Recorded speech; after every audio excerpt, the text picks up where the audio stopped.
6월 21일 주일 예배에 오신 성도님들 환영합니다. 제가 오늘은 두 군데 인사를 드려야 되겠네요.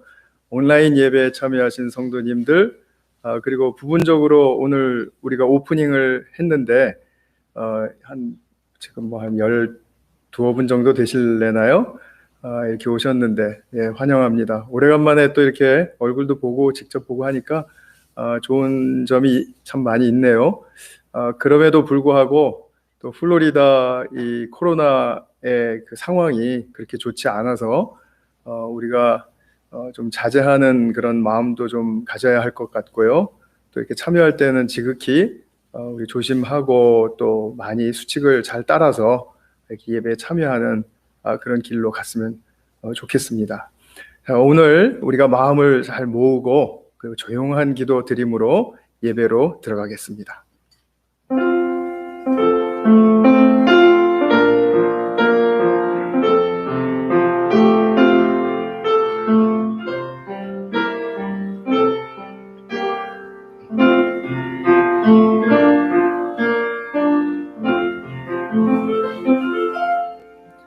아침마다 주의 인자하심을 알리며 밤마다 주의 성실하심을 베풀미 좋으니이다. 여호와여, 주께서 행하신 일로 나를 기쁘게 하셨으니 주의 손이 행하신 일로 말미암아 내가 높이 외치리이다. 아멘. 사랑하는 아버지 하나님, 오늘도 주님의 크신 사랑과 은혜 베풀어 주셔서 우리 모두를 예배자로 세워주심을 진심으로 감사드립니다. 주님 앞에 고개 숙이며 예배드리는 주님의 복된 자녀들, 한량없이 예수 그리스도의 십자가를 통하여 은혜를 부으시고 그리고 축복하시며 또 환영하시는 주님의 음성을 듣게 하여 주시옵소서. 주님께서 우리를 만나기를 그토록 기뻐하시고 또 우리 또한 주님 사모하고 또 주님 아련하기를 그토록 원하는 그런 갈망 속에 이 예배가 하늘과 땅의 온전한 만남이 이루어질 수 있는 그런 복된 예배가 되게 하여 주시옵소서. 우리의 모든 심령을 낮춰주시기를 빌고 원합니다. 우리의 또한 마음과 생각을 잘 정돈시키시고 또 비워주셔서 주님이 가르쳐 주시는 진리의 세계가 우리 안에 잘 채워지고 새겨질 수 있도록 이 시간 특별히 주님의 성령으로 역사하시고 인도하여 주시옵소서. 주님의 성령께 우리의 모든 마음을 묶어 다시 한번 간절한 마음으로 올려드리오며 우리 구주 예수님의 이름으로 기도하였습니다. 아멘. 네, 찬송가 우리 80장 부르겠습니다. 80장.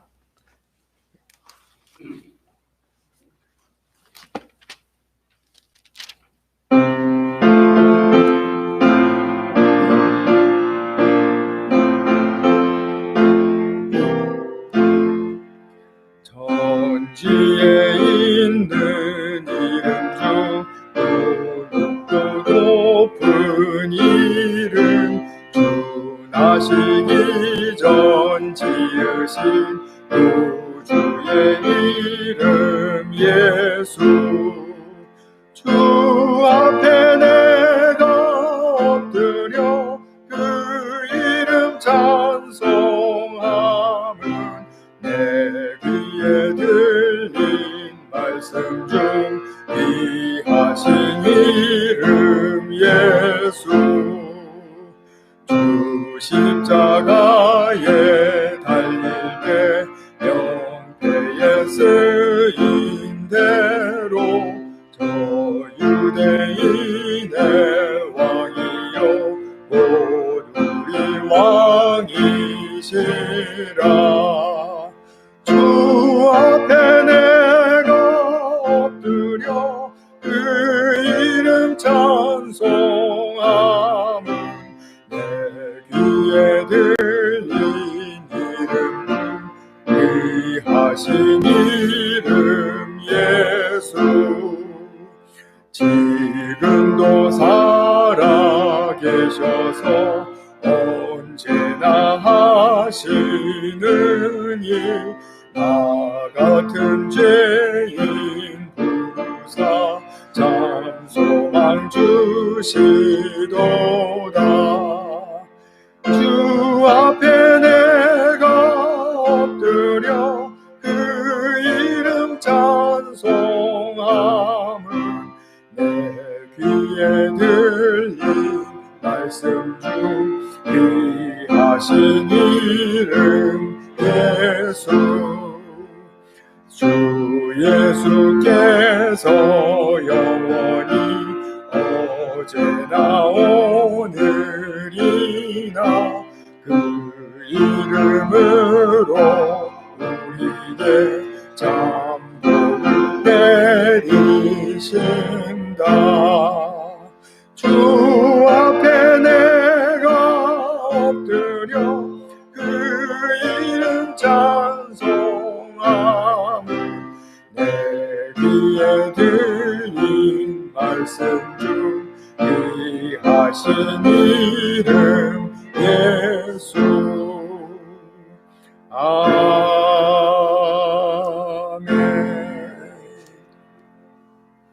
네, 391장 한 장 더 하겠습니다. 391장입니다.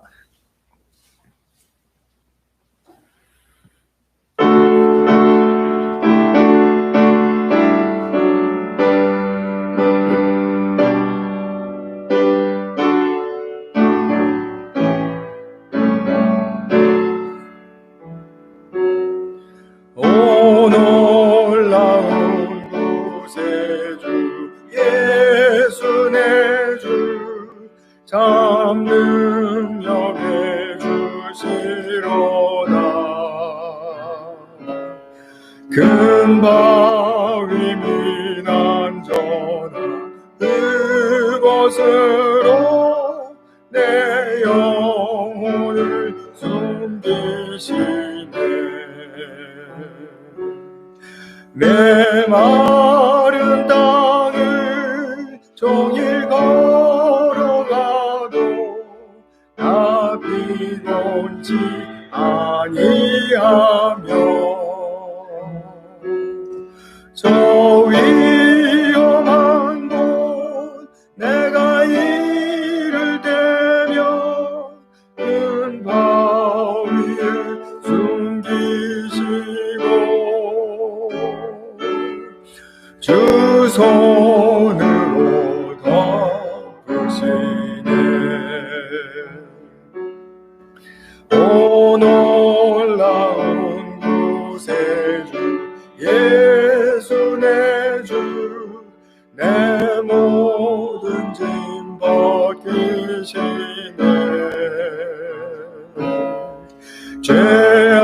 죄악에서 날 끌어올리시며 너의 나에게 힘주시네.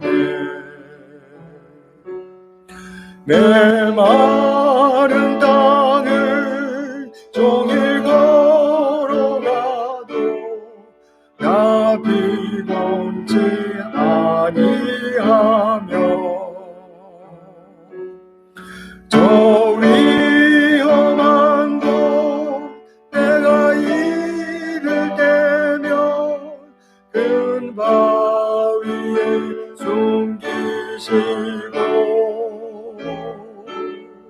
주 손으로 덮으시네. 증량 못할 은혜로 채우시며 늘 성령의 감화 주사 큰 기쁨 중 주님을 찬양토록 내 믿음을 도우시네.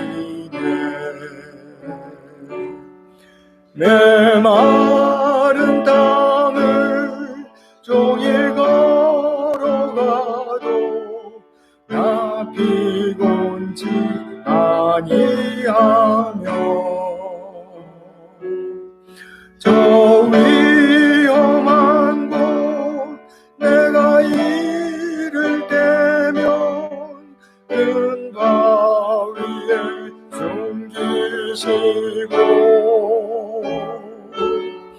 주 손으로 덮으시네. 주 예수님 공중에 임하실 때 나 일어나 맞이하리. 그 구원의 은총을 노래하리. 저 천군과 천사 함께 메마른 땅을 종일 걸어가도 나 피곤치 아니하며 저 위험한 곳 내가 이를 대며 큰 바위에 숨기시고 주 손으로 덮으시네. 아멘. 지금은 우리가 함께 합심해서 기도로 주님께 나아가는 시간을 갖겠습니다.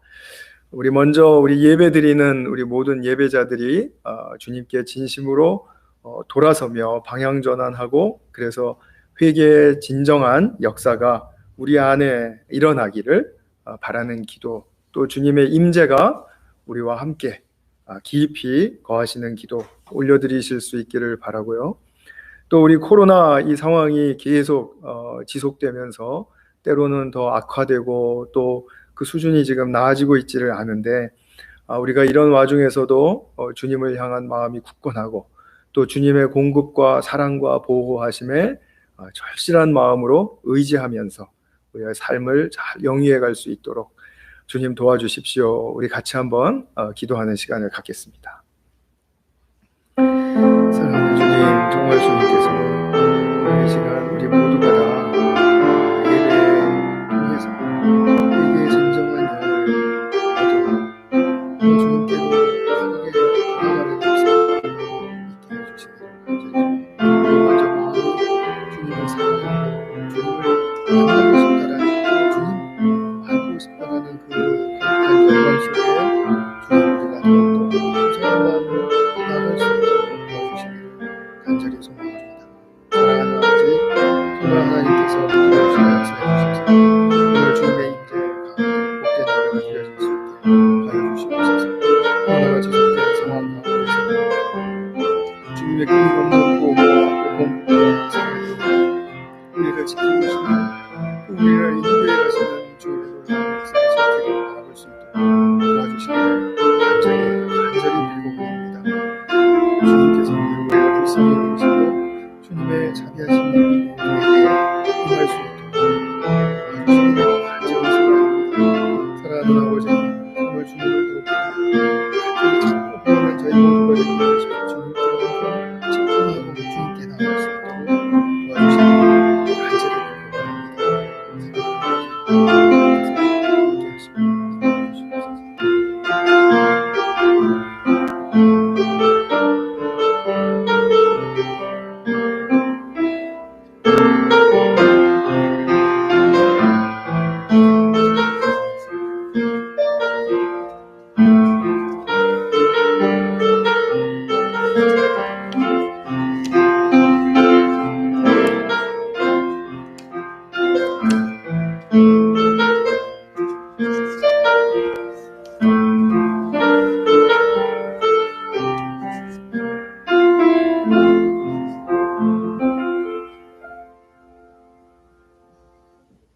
아버지 하나님, 저희 개인 11 공동체 믿음의 식구들 거의 3개월여 만에 함께 모였습니다. 저희들의 예배를 온전히 받아 주시옵소서. 지금 이 땅 위에는 감당하기 어려운 코로나 바이러스 팬데믹으로 많은 사람들이 고통을 받고 있습니다. 세계적으로 900만여 명이 감염되고 46만여 명이 사망하였다고 합니다. 얼마나 더 많이 퍼질지 알 수 없어 더욱 두려움을 느끼고 있습니다. 한편으로는 조지 플로이드 살해 사건으로 이 사회에 뿌리 깊은 인종차별이 드러나고 있습니다. 엊그제는 노예제도가 이 땅에서 소멸된 날을 준텐트로 기념하였으나 아직도 이 사회에 인종차별, 빈부차별을 심각하게 경험하고 있습니다.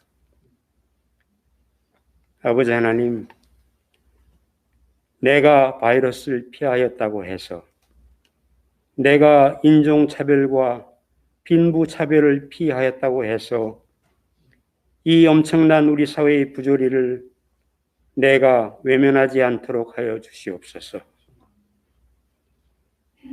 이 모든 문제들의 근본 원인이 하나님을 외면하고 하나님으로부터 멀어지며 자신의 욕심을 충족하려고 하는 나의 욕망에 있음을 고백합니다.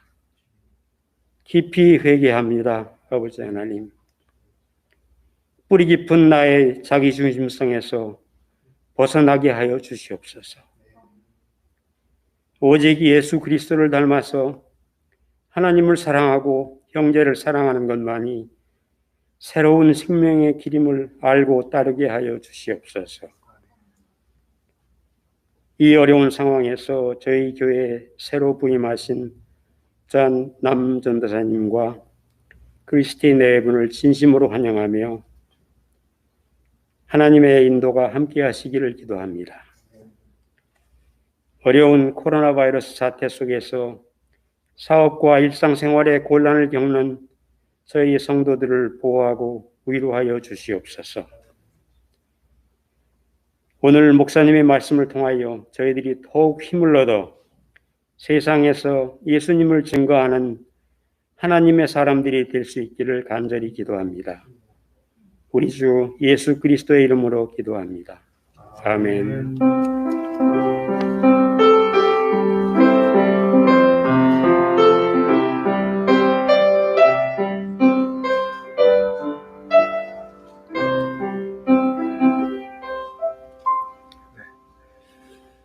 네, 교회 소식 말씀드리겠습니다. 우리 먼저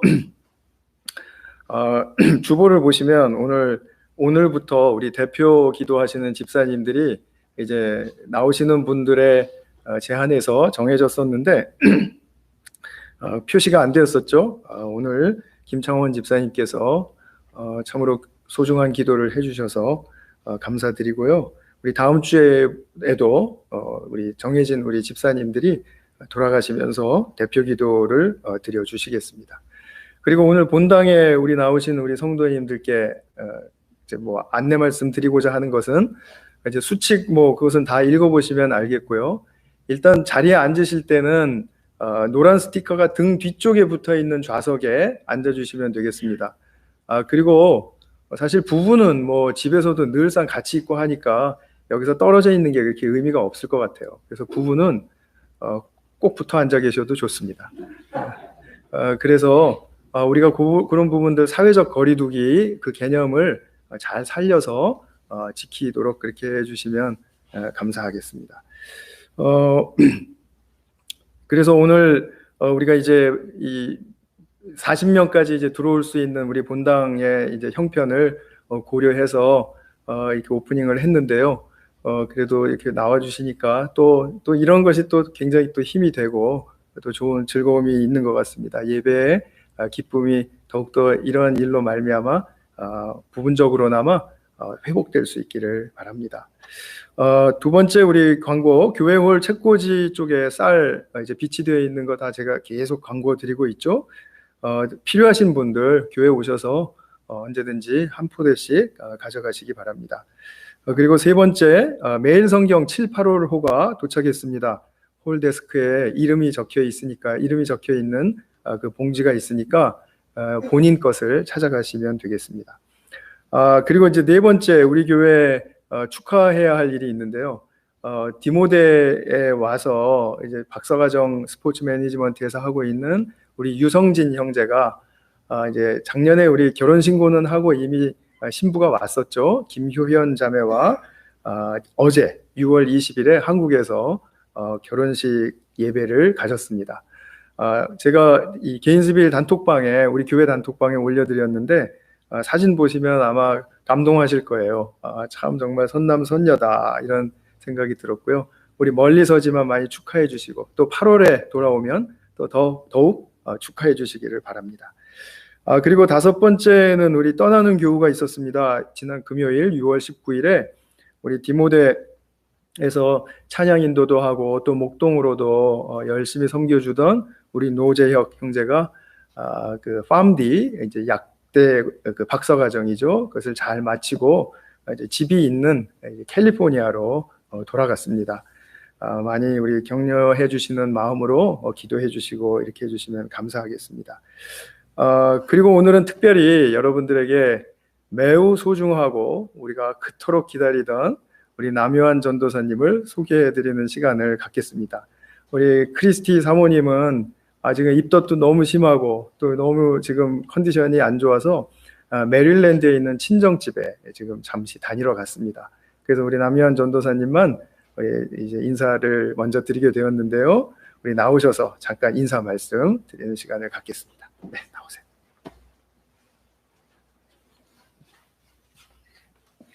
안녕하세요. 남요한 전도사입니다. 감사합니다. 지금 온지 이제 3주 만에 이제 뵙는 것 같네요.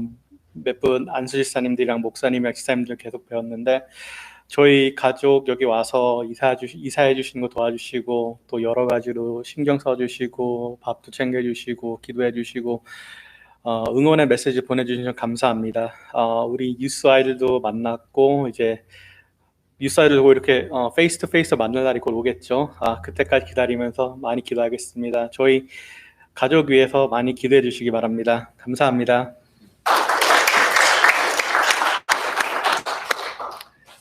네, 영어권 사역자로 모셨는데 한국말이 이렇게 유창한 그래서 이분이 영어를 할 수 있으려나 하는 그런 의심이 들 정도로 네, 영어 정말 너무 우리 훌륭한 사역자를 보내주셔서 감사드리고요.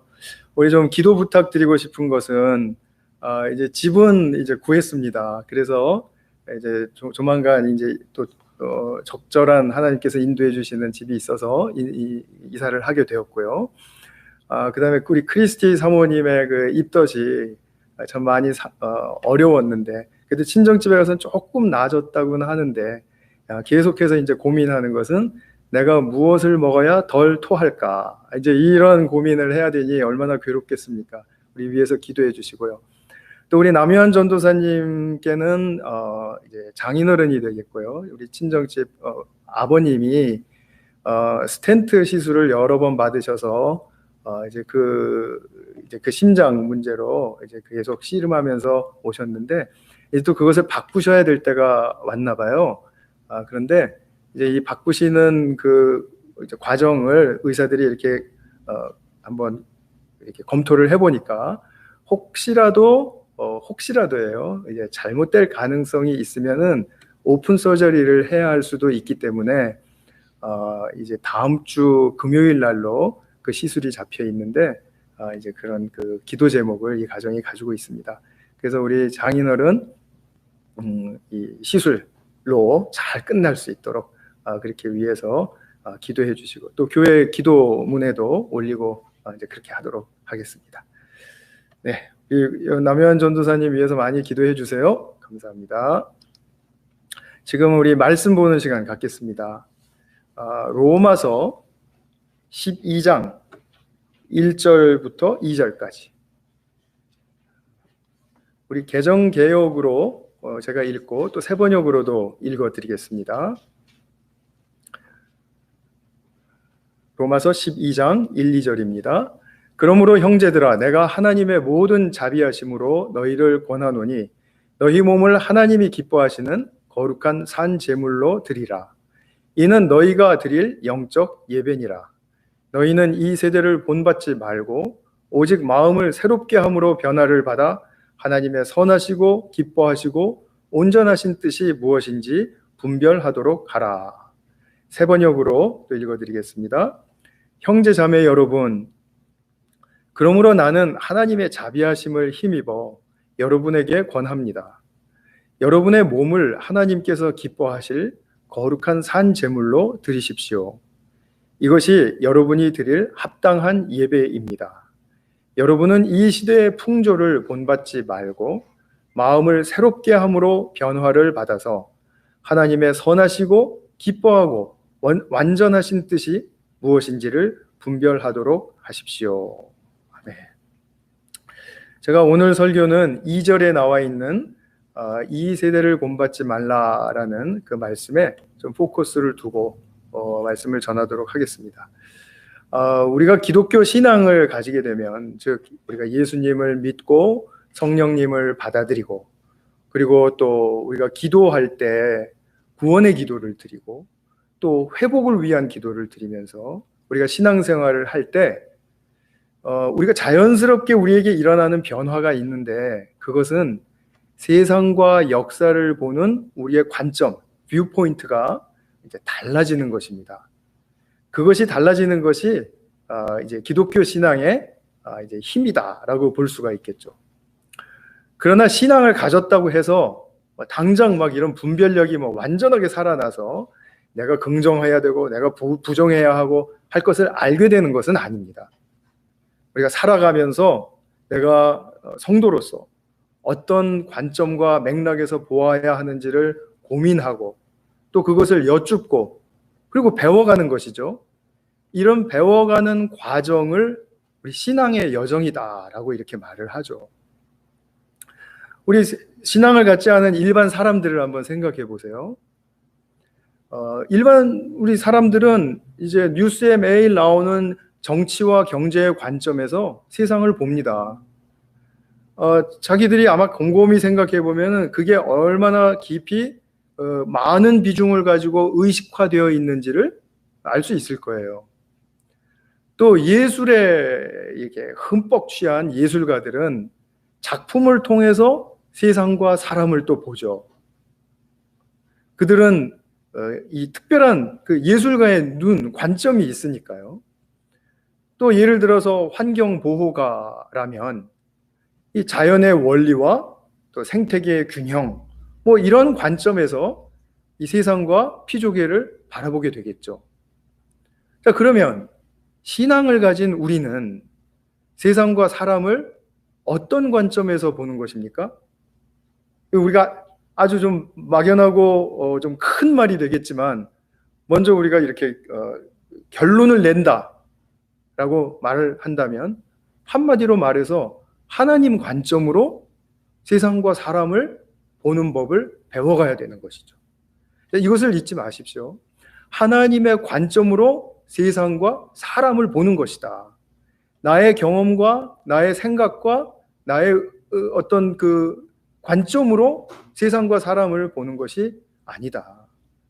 사실 우리는 그렇게 할 때마다 우리의 눈으로 보면서 관점을 가질 때마다 그것이 번번이 이건 부족하고 이건 아니다라는 것을 알면서도 자꾸 그렇게 하게 되는데, 그것은 우리가 신앙의 여정에서 하나님의 관점으로 보고 배우는 것을 자꾸 애써야 한다라는 이제 신호가 될 것입니다.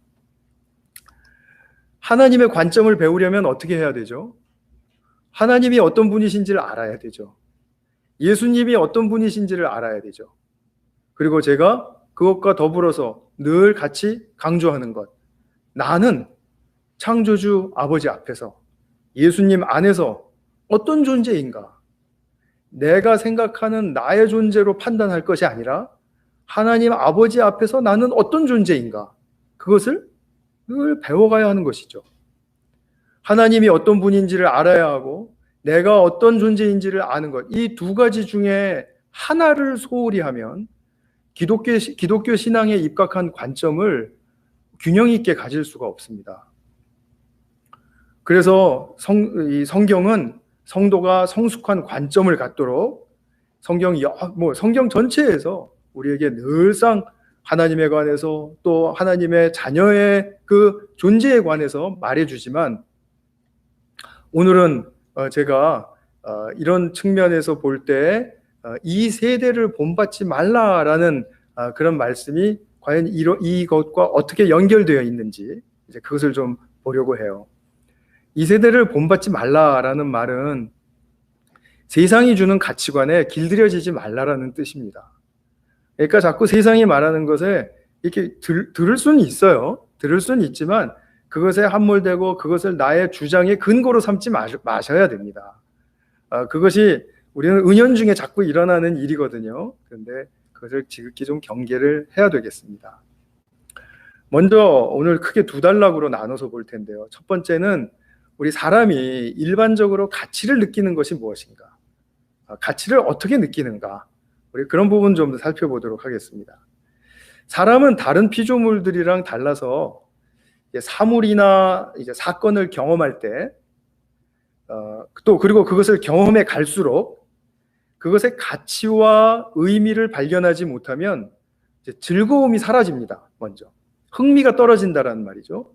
그 다음에 또 그것을 다시 할 동기부여도 잘 안 생겨요. 그리고 실증도 쉽게 나죠. 그리고 이제 좀 더 악화된 상황으로 간다면 부정해버리게 되겠죠. 아무리 좋은 것이라도 그렇습니다. 우리가 예배를 1년 드리고 5년 드렸는데 그 예배의 가치와 의미를 잘 모르겠어요. 그럼 예배 드리는 것이 즐거워질까요?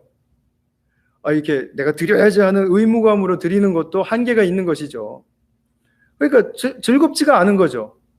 그래서 뭐 그런 분이 저는 없으리라고 생각하지만 이렇게 팬데믹 상황 속에서 집에서 예배 드리세요. 그러니까 이제 뭐 교회 나오기 싫고 예배 드리는 거 별로고 이거 잘 됐네. 핑계 좋은 핑계네. 이렇게 생각하시는 분들 없으리라고 생각하지만 그러나 그렇게 될 수 있다라는 얘기입니다. 왜 그렇죠? 다른 사람들은 예배에 대한 또는 뭐 다른 사물과 사건에 대한 그 속에 내 이면의 가치와 의미를 발견하고 즐거워하고 동기부여도 얻고 막 이렇게 사는데 나는 왜 그렇게 안 되는 거죠? 그것은 보이지 않는 속의 세계, 보이지 않는 가치와 의미를 자기 자신이 열어서 볼 관점이 없기 때문이죠. 자, 그러면 이렇게 보이지 않는 가치를 찾을 수 없는 관점이 생기지 않고 그것에 내면의 힘이 생기지 않으면 나의 삶은 어디로 흘러가게 될까요? 늘 보이는 것에 쏠리게 되고 감각적으로 느끼는 것에 쏠리게 되겠죠.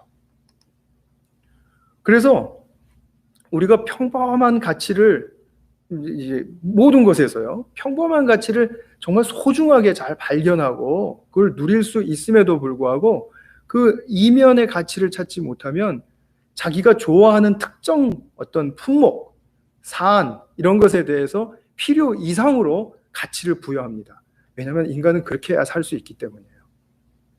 특히 사치품 같은 것, 브랜드. 제가 사치품이라면 어느 정도가 사치품일까 하고 한번 좀 찾아봤습니다. 이 세상에서 가장 비싼 그 백은 가방 있죠, 가방. 그거 얼마일까? 그래서 제 처랑 어저께 그거를 제가 찾아보고 깜짝 놀랐습니다. 뭐 에르메스인가요? 에르메스 버킨? 에르메스인가 뭐 그게 42억짜리 가방이 있더군요. 벤츠 회사에서 최고급 사양의 차를 6대 살 수 있는 돈인데 그걸로 이제 가방 하나를 사는 것입니다. 뭐 그런 세계가 있다라는 거죠. 뭐 그렇게 큰 가치를 부여하는 그걸 왜 사겠습니까? 가치를 부여하니까 사는 거 아니겠어요? 그죠? 그 다음에 우리가 일상적으로 쓰는 필수품도 마찬가지입니다. 웬만하고 좋은 거, 괜찮은 거 이렇게 사면 되는데 그거를 또 굉장히 불필요하게 가치를 부여해서 좋은 거 사야 되고 비싼 거 사야 되고 막 이런 거. 취미생활 할 때도 마찬가지죠. 제가 가장 비싼 골프채는 얼마인지 찾아보질 못했는데요. 한번 찾아보시기 바랍니다. 그런 거 이제 부러워하고 그런 거죠. 쓸데없이 큰 가치를 부여하는 거. 이게 이 세대를 본받지 말라라는 말씀에 뭐 즉각 1차적으로 들어오는 그런 내용인 것 같습니다. 그와 동시에 우리 SNS, 요새 카페인 시대라고 하죠. 카페인 시대가 뭔지 아세요? 이 커피의 카페인을 말하는 게 아니고 카톡, 페이스북, 인스타그램 그래서 이 카페인 시대라고 하는데 여기에 또 더 굉장히 또 자기의 그 목숨을 걸고 가치를 부여하는 거죠. 그래서 글도 많이 올리기도 하고 댓글도 많이 달고 또 거기다 좋은 것도 올려놓고 그런 거 취미 활동으로 좋아요. 근데 그 불필요하게 너무 많이 하게 되면 거기에 목숨을 걸게 되면 그러면 이것도 또한 우리의 삶의 중심을 잃어버리게 되는 결과를 가져온다라는 거죠. 다 아시는 대로 게임이라든지 어떤 중독의 대상이라든지 이런 것들은 전부 다 우리가 불필요하게 가치를 부여함으로써 자기의 욕구를 충족하고 그리고 또 그것을 계속 선택해 감으로써 자기 삶을 잃어버리게 만든다라는 거죠. 그 결과는 무엇입니까? 피상성입니다. 피상성.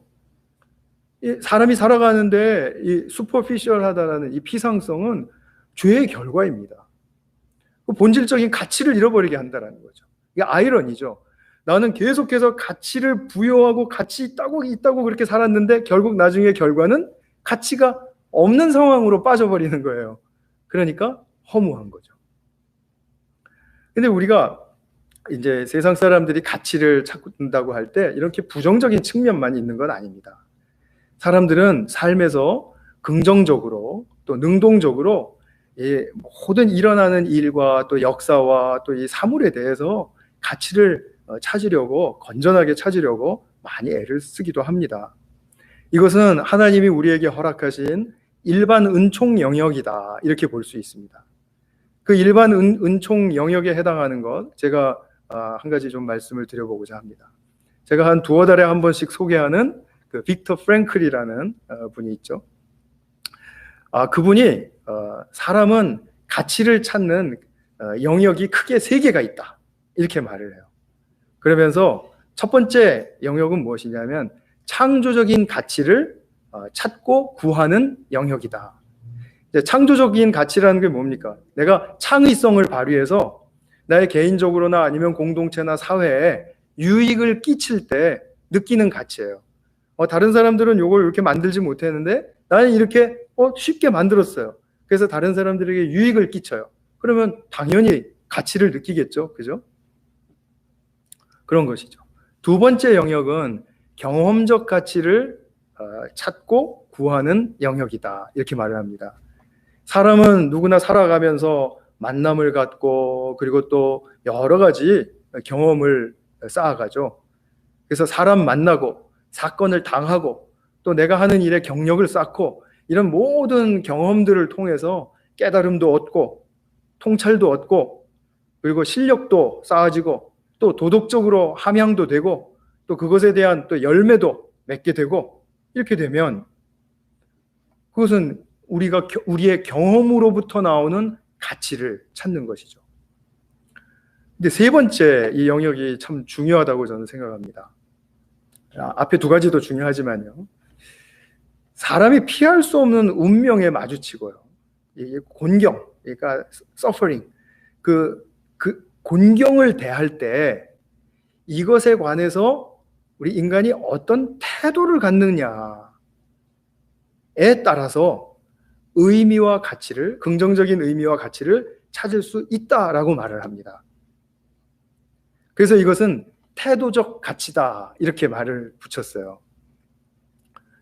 프랭클 박사는 뭐라 그러냐면 사람이 살아가면서 창조적인 가치도 박탈당하고 경험적인 가치도 박탈당할 때가 있다. 예를 들어서 자기가 경험한 것이에요. 그 나치의 그 죽음의 수용소에 끌려다니면서 10명 중에 7명, 8명은 죽는 그러한 상황 속에서 어떤 창조적 가치도 어떤 경험적 가치도 구현할 수 없는 그런 상황에 빠진 것과 같은 것을 이제 이 사람은 이제 기억하고 있습니다. 그런 상황 속에서 너무 큰 고통이고 너무 큰 어려움이죠. 이건 정말 인생의 난제이죠. 이런 상황 속에서도 시련을 올바르게 견디고 또 내가 왜 여기서도 살아야 하는지에 대한 의미를 취하려고 한다면, 그런 태도를 갖는다면, 그러면 사람은 거기서 무한한 가치를 또한 얻을 수 있다. 이렇게 장담하고 증명해냅니다. 그것이 자기가 포로 수용소 속에서 보고 그리고 맺은 결론이에요. 이것이야말로 다른 동물들이나 다른 피조물이 누릴 수 없는 인간의 가장 큰 축복 중에 하나겠죠. 자, 그럼에도 불구하고 이것은 신앙을 갖지 않아도 어느 정도 취할 수 있는 축복입니다. 그죠? 비신앙인들도 내가 공경 속에서 또는 질병과 어려움 속에서 또는 가난과 극심한 고통 속에서 내가 어떤 태도를 갖느냐에 따라서 가치를 누리고 자기 삶의 의미를 부여할 수 있다 이 말이죠. 그러나 이것은 신앙을 갖는다는 전제 조건 안에서만 이루어지는 것이 아니라는 거예요. 그렇죠? 우리는 어떤 상황이 가장 두려워하고 어려운 상황이라고 생각을 합니까? 첫 번째로는 뭐 당연히 고난이죠. 고난에도 정도가 있지만 심한 고난입니다. 이 고난은 인생에 없어야 될 것입니다. 원래 있어서는 안 되는 것입니다. 근데 이 고난을 우리는 만나는 삶을 살아요. 어쩔 수 없습니다. 그 다음에 우리가 또 두려워하고 어려워하는 게 뭐죠? 우리가 신앙을 가지고 있다면 죄죠. 죄의 문제입니다. 제가 지금 고난과 죄의 그 어려운 상황을 말씀드렸습니다. 세 번째로 마지막으로 인간이 두려워하고 어려워하는 그런 상황이 어떤 상황이죠? 죽음이죠. 죽으면 어떻게 될까? 이 극심한 고통스럽고 어려운 상황이라는 것은 고난과 죄와 죽음을 포함합니다. 아무도 이것을 피해가는 사람은 없습니다. 누가 나는 고난이 없다. 나는 죄성과 죄책감도 없고 죄의 유혹도 난 당하지 않아. 이렇게 말하는 사람이 누가 있겠습니까? 더 나아가서는 누가 나는 죽지 않아. 이렇게 말하는 사람이 있겠습니까? 아무도 없잖아요. 그러니까 그런 상황은 누구나 다 겪는 어려운, 두려운 상황이라는 거죠. 그래서 제가 조금 전에 말씀드렸다시피 신앙인이 아니어도 근데 이 문제를 어느 정도 능동적으로 바라보며 극복하는 경우가 있습니다. 모두에게 일어나는 일반적인 문제이기 때문입니다. 신앙이 없더라도 긍정적인 태도를 갖고 취할 수 있기 때문이고요. 또 반면에 신앙을 가졌지만 유독 고난이나 죄나 죽음의 문제가 자기에게 큰 불안이 되고 그리고 신음을 가져오는 사건이 될 수 있습니다. 그것은 잘못 신앙을 가졌다 이렇게 말할 수 있는 성격의 것은 아닙니다. 그거는 인간마다 다 다른 점이에요. 그래서 제가 지금 어쨌든 그 인간이 궁극적인 목표를 향해서 나가는 그런 과정 속에서 이겨나가야 할 것, 고난과 죄와 죽음의 문제, 이 문제에 대해서 그러면 신앙을 가지고 있는 사람들은 어떻게 새로운 관점을 얻어서 이것을 바라보고 그리고 이것을 극복해 갈 수 있을까? 기독교 신앙이 열어주는 새로운 가치관이란 무엇인가? 그것을 좀 살펴보려고 합니다. 제가 지금 첫 번째 이 주제 속에서는 사람이 일반적으로 세상에서 살면서 이제 가치를 찾는 그런 부정적인 그런 영역과 또 긍정적인 영역 이렇게 두 가지를 지금 말씀을 드렸습니다. 제가 서두에서 말씀드렸다시피 보이지 않는 것에 대한 관심이 있어야 됩니다. 보이지 않는 악한 것도 있지만 보이지 않는 소중한 것도 있습니다. 이것에 대한 관심은 이 보이지 않는 것에 대한 관심은 내 삶의 주변이 화려하거나 또 흥미와 쾌락을 많이 느끼게 하는 것이 적어질수록 더 커질 것 같아요. 우리 교회 집회를 몇 번 다녀가셨던 우리 정민영 선교사님이 인도네시아 모스코네 부족에 들어가서 생활하실 때 말씀하신 것이 기억이 났습니다. 이제 거기에는 전기가 없었다고 합니다. 그래서 날이 어두워지기만 하면 자는 게 가장 좋아요. 그런데 그 긴 밤을 잠만 잘 수도 없고, 그래서 그분은 이제 트렁크에다 매일 이제 한국 왔다 갔다 할 때마다 트렁크에 이제 짐처럼 짐짝으로 싣고 갔던 그 여러 그 책들, 도서들, 이것을 가져가서 초를 켜놓고 하여튼 뭐 유감없이 실컷 책을 보셨다고 합니다. 밤에 할 게 없으니까 책 보시는 것이 가장 즐거운 일이었다라는 거죠. 근데 그 책을 읽으면서 본인이 정신적인 세계도 많이 이렇게 다듬어지고 질서를 잡고, 그리고 영적으로도 더 하나님께 내가 어떻게 나가야 하는지에 대해서 도전도 받고 이렇게 되셨다고 그렇게 말씀하신 것이 생각이 납니다. 그렇다고 해서 우리 그리스도인들이 모두 뭐 전기가 안 들어오는 곳에 들어가서 살면 영적이 된다, 뭐 이런 뜻은 아닙니다. 우리가 해야 될 것이 뭐냐면, 전기가 들어오지 않는 곳에 가서, 누구나 그런 건 아니겠지만 정신적이고 영적인 것에, 그러니까 보이지 않는 소중한 가치를 내가 진심으로 찾고 구해야 되겠다라는 그 마음의 중심이 늘 뚜렷해야 된다라는 것입니다. 우리가 말하는 이 소중한 가치라는 것은 하나님이 부여하신 하늘의 가치예요. 이것을 찾고 구하는 그런 삶이 뚜렷해져야 내가 비로소 지금 보이는 것들, 만나는 것들, 당하는 것들, 모든 것의 가치를 바르게 찾고 구하고 누릴 수 있다, 이것입니다. 제가 좀 그 긴 그 예화를 하나 좀 말씀을 드리려고 합니다. 쿠시너라는 그 유대인 작가가 현대인에게도 하나님이 필요한가라는 책에서 제가 본 것을 좀 말씀드리려고 합니다. 서아프리카 어느 부족에 내려오는 전설이 있었답니다. 그 전설은 하늘의 선녀라는 그런 제목을 가진 이야기였대요. 이 부족 사람들이 언젠가부터 이 암소가 생산하는 그 우유의 양이 자꾸 줄어드는 것을 발견을 했답니다. 그래서 원인을 찾기 위해서 이제 청년 하나가 밤새도록 이 소두를 감시하기로 자원을 했대요. 그래서 밤이 깊어지고 이제 오래 시간이 지났는데 숨죽이면서 지켜보던 청년이 굉장히 신기한 광경을 봤다라는 것입니다.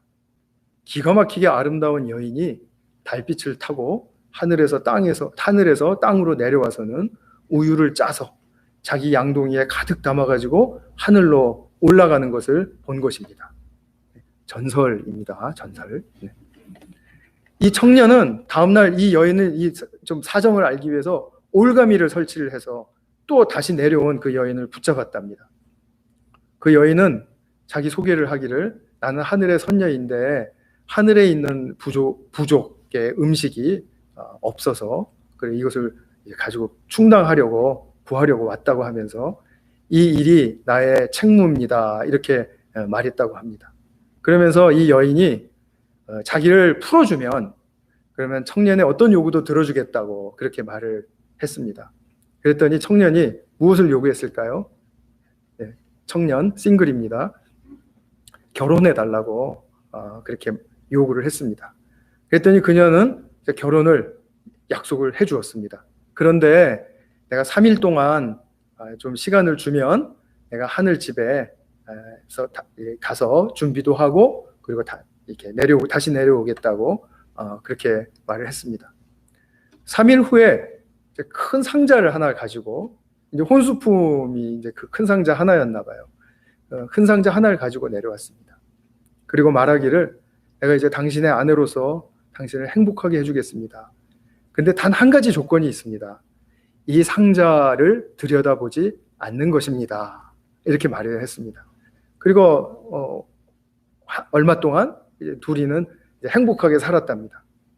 근데 어느 날 아내가 밖에 나간 사이에 남편이 이제 호기심이 발동이 걸려서 상자를 열어보았습니다. 근데 상자를 열어보았더니 이 상자는 텅 빈 상자였었어요. 그리고 나서 이제 집으로 돌아온 아내가 남편이 상자를 열어보았구나, 이걸 알아차리고 왜 약속을 어겼습니까? 하고 물었습니다. 그랬더니 남편이 하는 말이, 내가 그 빈 상자를 좀 들여다본 게 뭐가 잘못이냐고 되물었습니다. 그랬더니 아내가 말합니다. 나는 이제 당신을 떠나겠습니다. 당신이 상자를 열었기 때문이 아니라 그것이 빈 상자라고 말했기 때문입니다. 상자는 비어 있지 않았습니다. 거기엔 나의 고향 하늘이 가득 들어 있었답니다. 마지막으로 집에 갔을 때 난 내게 가장 소중했던 것들을 거기에 담았죠. 이제 땅에서 살 때 내가 어디서 왔는지 늘 일깨우기 위해서, 나의 정체성이 무엇인지, 나의 존재감은 어디서부터 오는 것인지를 늘 일깨우기 위해서 내가 이것을 가져온 것입니다. 그런데 내게 가장 소중한 것이 당신에게는 아무것도 아닌 빈 것에 불과한데 어떻게 내가 당신의 아내로 살겠습니까? 저는 이 전설의 이야기를 들었을 때 좀 싱겁다 이런 생각을 했습니다. 혹시 우리 성도님들도 그런 생각 안 하시나요? 저랑은 수준이 무척 다르시군요. 네. 빈 상자, 뭐 하늘의 가치, 뭐 이렇게 있다 그랬는데, 근데 이것이 우리 얘기 아닙니까? 내가 가까이 한 사람과 살고, 또 가까이 우리가 공동체 생활을 하면서 살고요, 또 가까이 친분을 맺으면서 살아요. 그런데 늘상 보는 것은 나의 내면에 채워진 하늘의 가치는 전혀 인정하거나 그것을 칭찬하거나 하는 법이 없고, 그냥 내가 하는 행동에 따라서만 잘했다 못했다 좋다 나쁘다의 판단의 대상이 된다면 그건 참 피곤한 인생이 되지 않을까요? 이런 전설의 이야기가 수천 년을 지구 작은 한 부족에서 내려오고요, 또 20세기 어느 날 미국 땅에서도 한 저자의 책에 수록이 되고요, 그 책에 수록된 그 이야기가 오늘 21세기에 우리 교회 안에서도 나눔이 되는 것은 저는 이 이야기 속에 흐르는 영적인 교훈이 분명히 있다고 믿습니다. 보이지 않는 차원의 가치는 누구나 가지고 있습니다. 근데 이것을 놓쳐버리면 눈에 보이는 사람도 잃고 맙니다. 전설 속에 이 선녀였던 아내도 잃는 것이죠. 내게 주어진 어떤 좋은 것도 하늘의 가치를 보고 찾지 못하면 그럼 그건 그냥 잃어버리는 것입니다. 내가 그 좋은 것, 좋은 관계, 좋은 사람 이런 것이 짧거나 길거나 상관이 없습니다. 가령 하루만 그렇게 살았다 할지라도 하늘의 가치를 발견한 그 어떤 무엇은 내게 영원한 가치를 준다라는 것입니다. 그것이 바로 하늘의 선물이에요. 그리스도인이 되면은 고난을 쉽게 이겨내고 죄도 안 짓게 되고 죽음을 두려워하지 않는 그런 세상 사람들은 얻지 못하는 신기한 능력을 갖게 되는 것이 결코 아닙니다. 우리의 삶을 진정으로 승리하고 문득문득 닥치는 고난과 그 고난의 큰 강도와 죄와 그 죄의 유혹과 또 설사 그것에 넘어간다 하더라도 또 결국 맞이하는 죽음, 이것을 이기는 길은 땅에서 절대로 가치를 찾을 수 없는, 어떤 땅의 것도 품고 있는 하늘의 가치를 찾고 누릴 때만 주어지는 것입니다.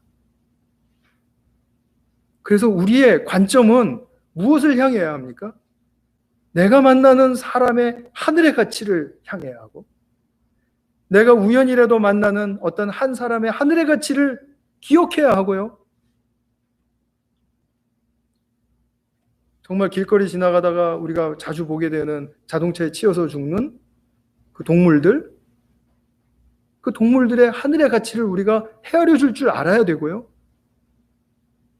우리가 또 이렇게 지역사회에서 또 사람들이 또 협력하려고 애를 쓰고 또 우리가 또 무언가 또 좀 이루어내기 위해서 많이 정말 서로 마음을 맞추려고 하고 또 그것에 갈등이 생기면 그것과 싸움이 일어나고, 그렇지만 또 그것을 또 이겨내고 또 우리 한 걸음 더 정진하고 나아가고 하는 그런 것에 하늘의 가치, 그것을 찾고 누릴 때만 우리는 진정한 존재의 선물을 얻을 수 있는 것입니다. 그래서 이 하늘의 가치를 나와 우리 공동체, 또 우리 가정에, 또 이 지역사회 중심에 소유하려면 그리스도인들이 세상 가르침과 또 다른 종교와 판이하게 구별되는 이 우리 성경의 분명한 차별되는 하나를 잡고 있어야 됩니다. 그것이 뭡니까? 뭐라고 얘기하면 안 되죠. 그것이 누구십니까? 교회에서만 우리 성경 말씀을 기본으로 증거하는 예수님이죠. 예수님이죠. 우리가 예수님을 믿는 것은 그분의 삶과 그 말씀을 배우는 거잖아요. 배우겠다라는 뜻이지 않습니까? 그리고 그것을 우리 삶에 익숙하게 해서 내가 행함으로 나타나고, 그래서 내가 행함으로 나타나는 그 자체가 이 삶이, 나의 삶은 지금 창조주 하나님께로 나아가는 그런 삶이다라는 것을 보여주기 위한 것 아니겠습니까? 우리 에베소서 2장 18절 제가 말씀 읽어드리겠지만 여기서만 말씀하는 건 아니죠. 우리 둘이 한 성령 안에서 아버지께 나아감을 얻게 하려 하심이라. 그 앞의 내용을 우리가 다 읽어보면 좋겠지만 집에 가서 꼭 읽어보세요. 에베소서 2장 1절부터 쭉 한번 읽어보십시오. 다 모든 배경을 설명한 다음에 우리가 구원받고 또 우리가 또 삶을 살아가야 하는 이유는 예수님 안에서 창조주 아버지께 나아가기 위함이라고요. 오늘 예배드리는 이 행위도 아버지께 나아가기 위함이고, 우리가 집에 돌아가서 또 가정 일을 돌보고 자식을 양육하고 또 서로를 섬기는 그것도 아버지께로 나아가는 일이죠. 그런 의식이 우리에게 들어와 있지 않으면 우리의 삶과 신앙은 어떻게 통합될 수 있겠어요? 신앙과 삶이 계속 분리되는 거죠. 우리는 예수님이 믿고 고백하시는 하나님 아버지를 만나는 것입니다.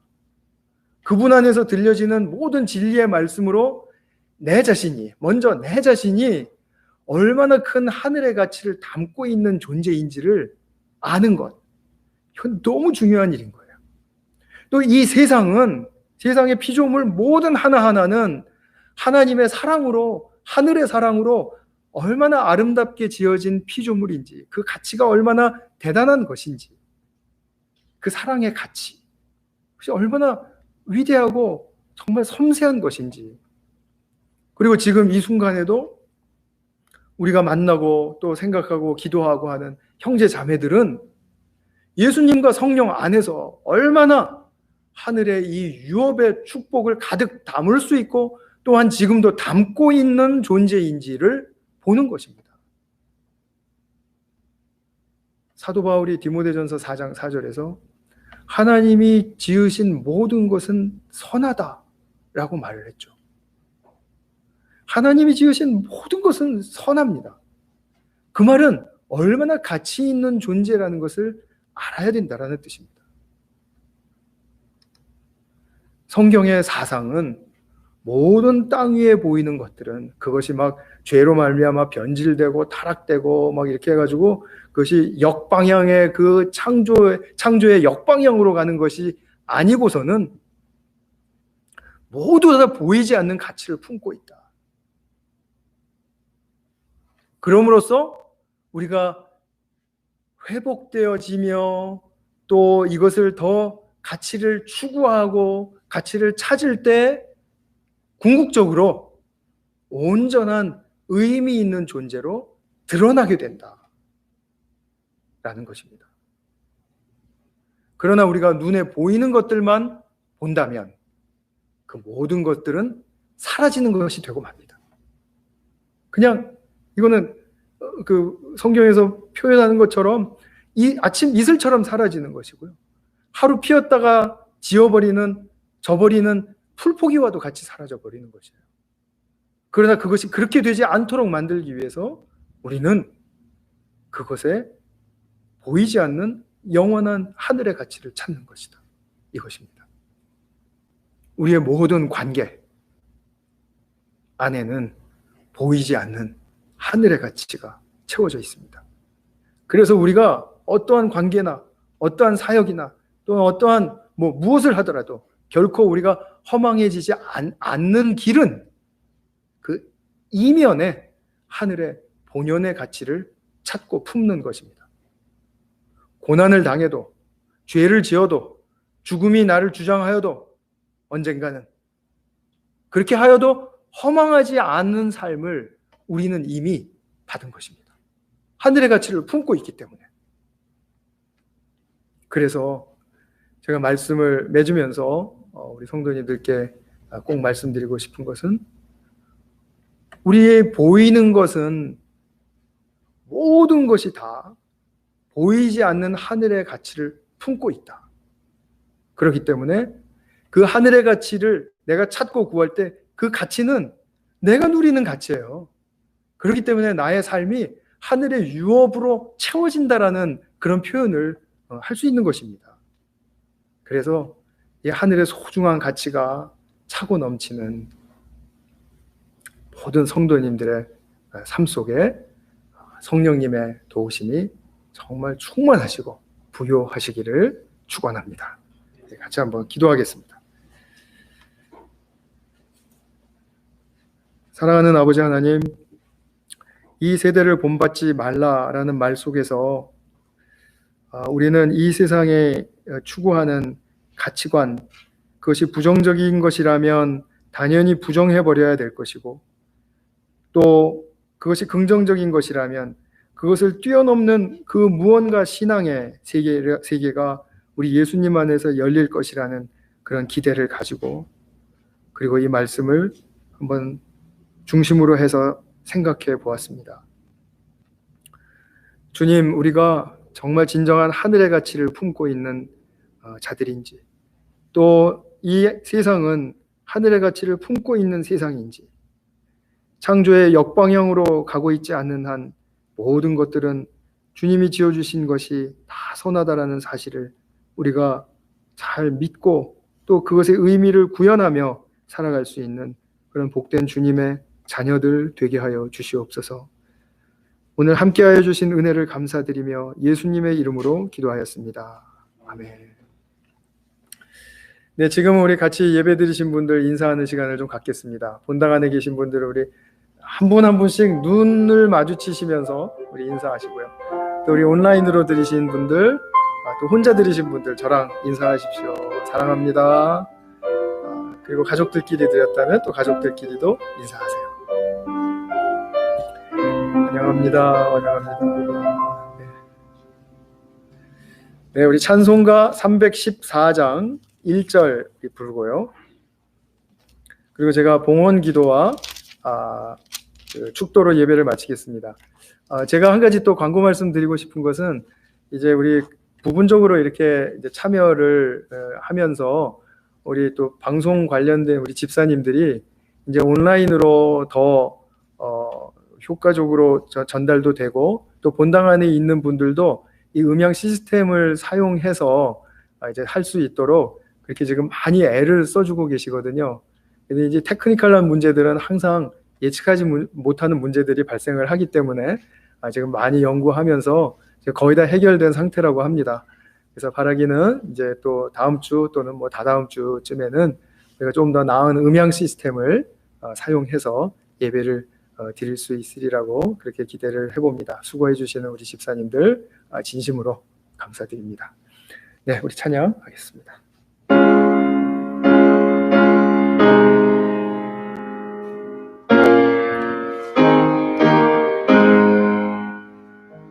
내 구주 예수를 더욱 사랑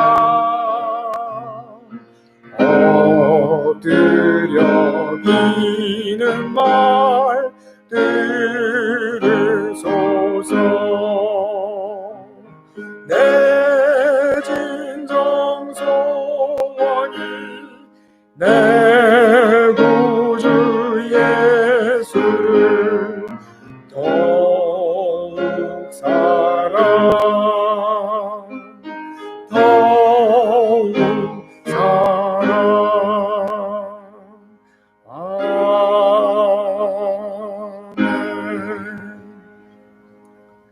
자비로우신 하나님 아버지, 진심으로 감사드립니다.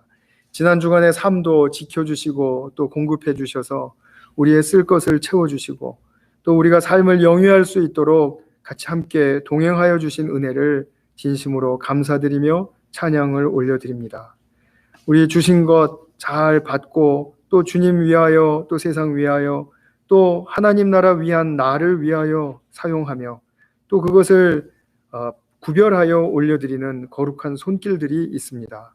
주님 이 손길들을 축복하시고 더욱 가까이 함께하여 주시옵소서. 다음 주간의 삶도 주님의 자비하심에 의탁하여 우리가 믿음으로 승리하는 삶이 이루어질 수 있도록 함께하여 주시옵소서.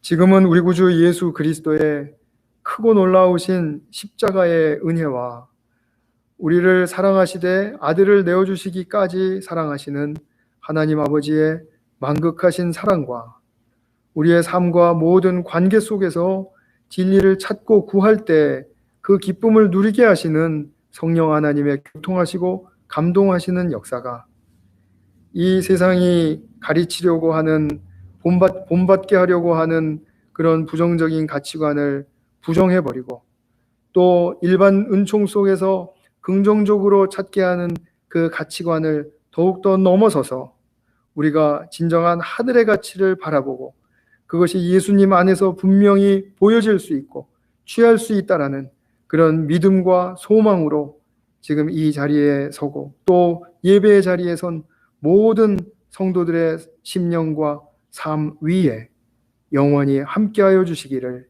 간절히 축원하옵나이다. 아멘.